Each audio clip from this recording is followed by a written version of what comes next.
O Libertador, capítulo 46. Jesus transfigurado. A noite se aproximava quando Jesus chamou Pedro, Tiago e João para subir com ele até uma encosta solitária na montanha. Eles haviam passado o dia viajando e ensinando, e a escalada os deixou ainda mais cansados.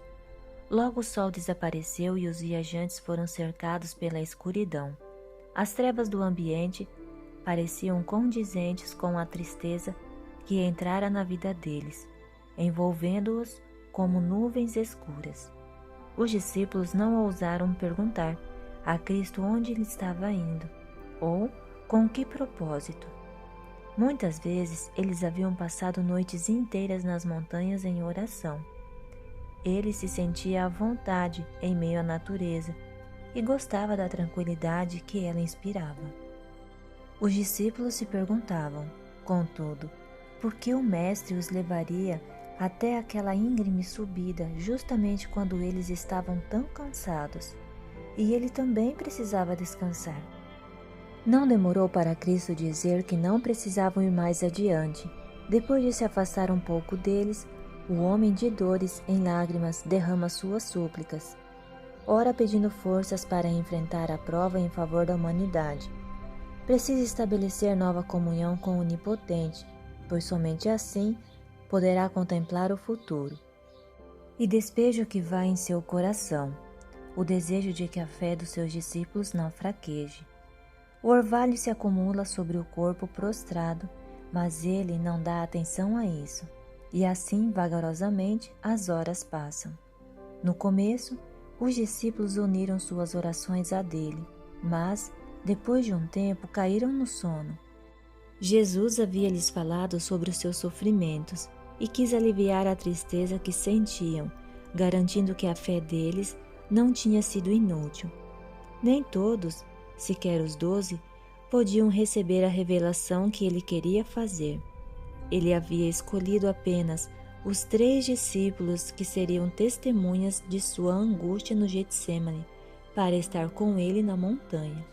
Agora ele ora pedindo que eles possam testemunhar uma cena que os conforte no momento de sua suprema agonia, com o conhecimento de que ele era verdadeiramente o Filho de Deus e que sua vergonhosa morte era parte do plano de redenção. Sua oração é ouvida. De repente os céus se abrem e um esplendor santo cobre a montanha, envolvendo a figura do Salvador.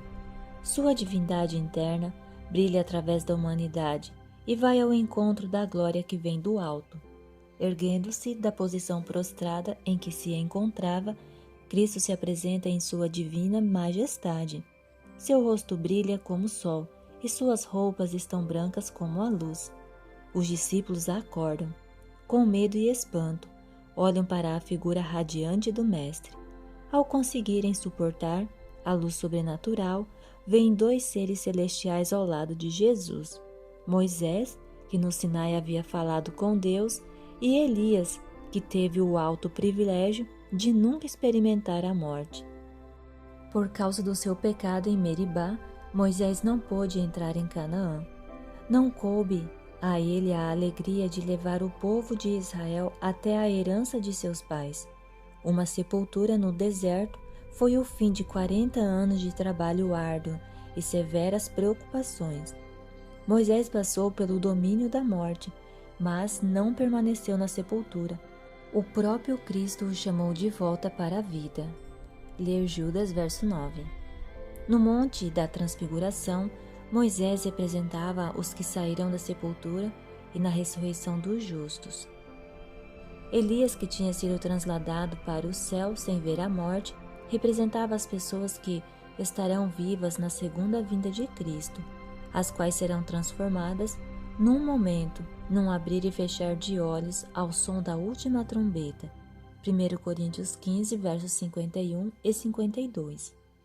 Jesus estava vestido da maneira como vai aparecer ao vir pela segunda vez na glória de seu Pai, com os santos anjos. Marcos 8, verso 38 e Hebreus 9, verso 28. Na montanha, os discípulos viram uma miniatura do futuro reino da glória.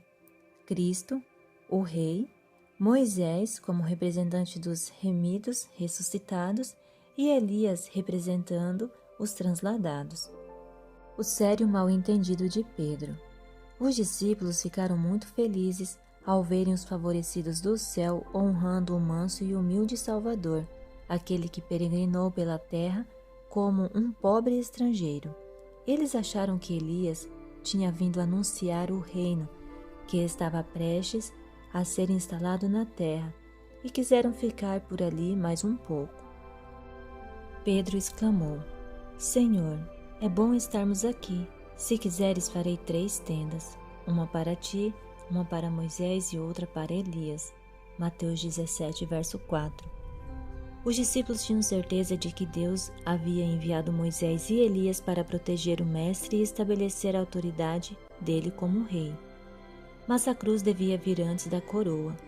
Levando as fraquezas da humanidade e carregado de sua tristeza e pecado, Jesus andou só entre nós. Enquanto as trevas da provação que estava para chegar se adensavam sobre ele, seu espírito se encontrava solitário em um mundo que não o conhecia. Nem os seus discípulos amados haviam compreendido sua missão. Estava só no mundo que havia criado.